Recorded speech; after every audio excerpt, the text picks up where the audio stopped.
Bueno, y a medida que avanza el día hemos ido teniendo novedades acerca del desalojo de la toma Edén de la Jarilla en Viña del Mar.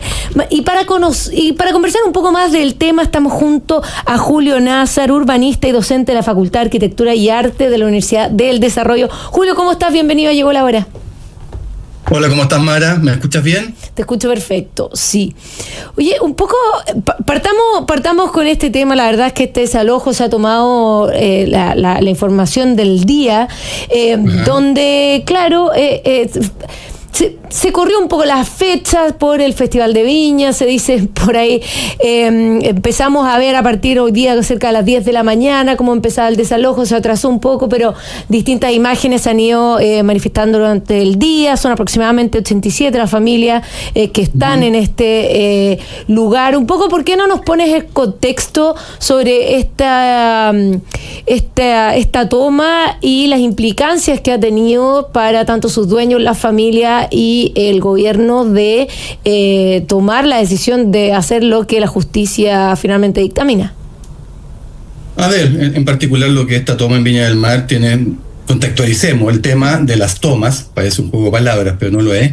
Es un tema que se ha tomado en la agenda política del país en los últimos 2-3 años post pandemia. El caso de Viña es un caso importante porque es uno de los primeros casos en donde se está logrando el desalojo de esta toma ilegal, de esta apropiación indebida de un bien privado, cosa que es completamente distinta al escenario de lo que vimos el jueves pasado cuando en el Cerro Centinela, la famosa toma de San Antonio, la Corte de Apelaciones de Valparaíso ordenó el desalojo, pero claramente previendo la crisis humanitaria que se iba a dar ahí, porque la magnitud es completamente distinta. Estamos hablando 50 veces más cantidad de residentes, por decirlo bajo. Se optó por una solución distinta. Y ahí se abre un tema de discusión bien interesante. ¿Cuál es la política que finalmente va a seguir el Estado, el gobierno en este caso, respecto a estas tomas ilegales?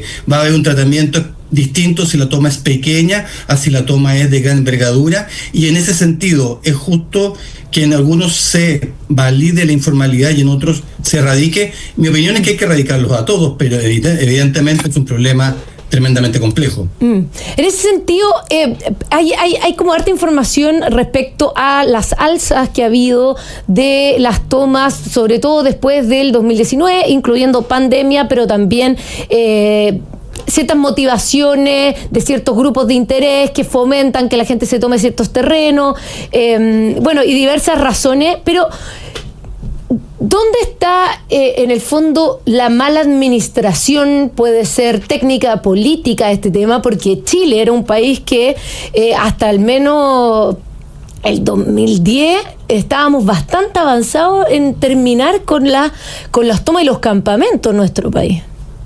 Sí, efectivamente, veníamos teniendo un ritmo bastante plausible de reducción de toda esta ilegalidad de la construcción o la formalización en viviendas ejecutadas por el Estado. Evidentemente que, por un lado, el estallido social y posteriormente la pandemia generan un quiebre muy importante. Hay que entender también que la pandemia sinceró la fragilidad laboral de un porcentaje importantísimo de la población chilena. Veníamos con tasas de desempleo muy bajas previo a la pandemia, pero eran básicamente con un nivel importante de informalidad laboral, es decir, gente que no estaba contratada, aquellos que no podían mantener el trabajo si no era en la condición presencial, y esas personas, un volumen importante, se quedaron sin renta, sin ingresos mensuales, dejaron de pagar el dividendo o el arriendo y tuvieron que partir, ya sea a convivir con algún familiar en condición de hacinamiento o literalmente tener que ir a tomarse un terreno. Y si a ese le sumamos todo lo que ha sido el proceso de inmigración desde el 2021 en adelante, bueno, tenemos la tormenta perfecta en donde no ha sido capaz el Estado de poder ponerse a la velocidad de lo que requiere las soluciones habitacionales, que, ojo, es muy importante insistir, la solución habitacional que puede generar el Estado debe cumplir requerimientos por parte del interesado, por parte del que está postulando a ello.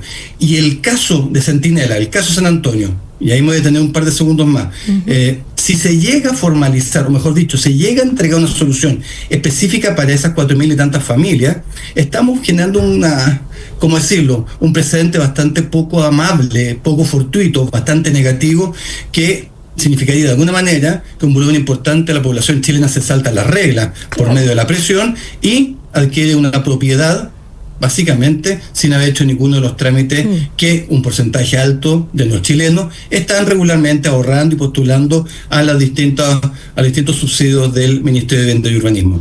Sí, ese punto es clave porque finalmente las señales que se dan son tremendamente relevantes, porque si vemos precisamente hasta el programa de gobierno del presidente Boric hablaba de no desalojar gente. En el fondo, cuando yo, y considerando ese momento en particular de nuestra historia, donde teníamos carabineros muy debilitados, la fuerza de orden y seguridad muy debilitada, y sin mucho respaldo político al mismo tiempo, es muy fácil decir, yo puedo tomarme un lugar, probablemente Carabineros no me saque y el gobierno va a estar obligado a darme una solución habitacional porque no me va a desalojar. Con toda esa lógica, claro, es un incentivo a saltarse la fila versus, pero también por otro lado, la promesa de decir yo no desalojo, o sea, no cumplo la ley, que eso es muy grave por parte del Estado, me pone en otra situación porque ¿qué le estoy diciendo a la gente que está haciendo el proceso correcto? Que le toma tiempo, que es sacrificado, que tiene que hacer muchos procedimientos, tiene que juntar su plata, tiene que hacer el papeleo para poder obtener. ¿Qué señal le estoy dando a esas personas y cómo como Estado, que estoy ofreciendo una alternativa bajo la ley, estoy finalmente corrompiendo mi propio funcionamiento? Sí, lo entiendo. Mira, lo que tú dices tiene también otro ejemplo que es distinto al de la toma y que es de alguna manera el discurso que tuvo la exalcaldesa de Santiago con la informalidad comercial, que en su minuto cuando asume también en su periodo ella dice no, aquí la informalidad la vamos a organizar, la vamos a ordenar, la vamos a regular, pero en el fondo también se salta la regla y todo el comerciante establecido, todo el comercio establecido del centro empezó a mirar para el lado preguntándose ¿qué está pasando acá? O sea, ¿cómo estamos permitiendo que la informalidad se transforme en un escenario de naturaleza cotidiana en nuestro día a día cuando desde el día 1 debe ser erradicada, manejada, etcétera? Yo creo que en ambos casos, y otros muchos también, lo que le ha pasado al gobierno es que de alguna manera asume con un discurso un poco ingenuo respecto de lo que son las políticas públicas, no entendiéndolas bien en su profundidad y no comprendiendo bien aspectos tan centrales como el derecho a la propiedad, que es un fundamento básico de lo que es nuestra Constitución y lo que es de alguna manera el derecho a cautelar lo que son los bienes personales individuales, creyendo que de alguna manera este discurso un poco más simple sobre la masa y sobre las necesidades que pueden ser válidas. ¿Sí? Uno tiene que entender que la informalidad comercial y la informalidad habitacional es porque efectivamente hemos fallado de alguna manera. No ha sido el Estado, y aquí hablo de Estado ahora, no de gobierno, de Estado, no hemos sido capaces de poder responder bien a esas coyunturas. La pregunta es qué se viene ahora, y yo creo que en este minuto, tanto en el tema de las tomas ilegales como en el tema de la informalidad comercial, si no se hace un trabajo sistemático en los próximos 4 o 5 años, frenando, acortando y disminuyendo justamente su prevalencia, esto puede ir creciendo de una manera insospechada. Y en el caso de Centinela, en el caso de San Antonio, si llegase además a ser formalizada, y una cosa que yo insisto mucho, no solamente está el problema de la formalización de lo ilegal, en este caso la toma de un terreno, sino también se estaría abriendo un camino de transformar lo ilegal en una herramienta de planificación urbana. Es decir, ese suelo ilegalmente apropiado, ilegalmente trabajado y trazado, donde hay una densidad promedio de 40 habitantes por hectárea, que es bajísima, hoy por hoy, con la necesidad que tenemos de déficit habitacional, 40 habitantes por hectárea es tremendamente un desperdicio de terreno para todo lo que requiere la población chilena de estas 260.000 viviendas que este gobierno se propuso y que difícilmente cumpla.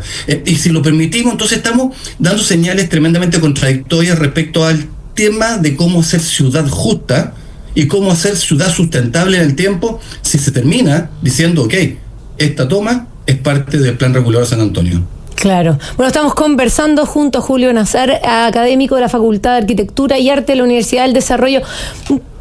Hablemos un poco de los desafíos, porque el problema es claro. Tenemos elecciones presidenciales y eso implica que vamos a estar nuevamente mirando cuáles son las propuestas para enfrentar este conflicto. Desde una perspectiva técnica, ¿cuál crees tú que debiesen ser los lineamientos principales o las preocupaciones y prioridades principales que deberían plantearse para enfrentar este problema que cada día es más grande? A ver, yo te lo voy a decir de una manera que puede sonar muy simplista, pero yo creo que los programas de gobierno de los candidatos que vengan, que debería haber sido esto ya un tema anterior, pero los que vengan deben poner a la ciudad y el territorio como elemento uno de sus programas, porque de alguna manera resolver bien la ciudad implica manejar densidad, generar vivienda, controlar la expansión suburbana, manejar y mejorar el sistema de transporte público, consolidar barrios mixtos en donde exista diversidad de actos, diversidad cultural, diversidad programática, servicios, entender que las ciudades son los motores de alguna manera de la felicidad humana. Y si no se incorporan los programas desde el día 1 como un gran paraguas holístico, todo el resto va a ser parche. Y lamentablemente siento que al menos desde el año 2010 en adelante, el discurso pro ciudad no ha estado tan presente como debería frente a la magnitud de los problemas que encuentran no solamente Santiago, en general todas las ciudades importantes del país, todas las ciudades de Chile. Y ese ordenamiento del territorio, entender cómo se relaciona con la naturaleza, cómo se maneja con el medio ambiente, cómo nos vinculamos con mejores sistemas de transporte público de gran escala, interurbanos y extraurbanos o interregionales. Hay una serie de materias en donde el discurso tiene que nacer en ciudad. Y ojo, las ciudades bien armadas, diseñadas, transformadas y tratadas son motores económicos, y el motor que necesitamos ahora para mover y recuperar un cierto andar de la sociedad es justamente elevar la calidad económica y la productividad de nuestras ciudades. Una ciudad congestionada, una ciudad segregada, una ciudad sin un buen desarrollo urbanístico, es un problema económico. Así es. Bueno, un tremendo mensaje nos deja Julio Nazar, académico de la Facultad de Arquitectura y Arte de la Universidad del Desarrollo. Un tema que va a seguir en la agenda y vamos a tener mucho tiempo para seguir conversando, pero fue un muy interesante análisis. Julio, muchas gracias por haber estado con nosotros en Llegó la Hora. Que esté muy bien, adiós. Igualmente, nosotros nos vamos a una breve pausa y ya volvemos con el último bloque de Llegó la Hora en Radio Agricultura.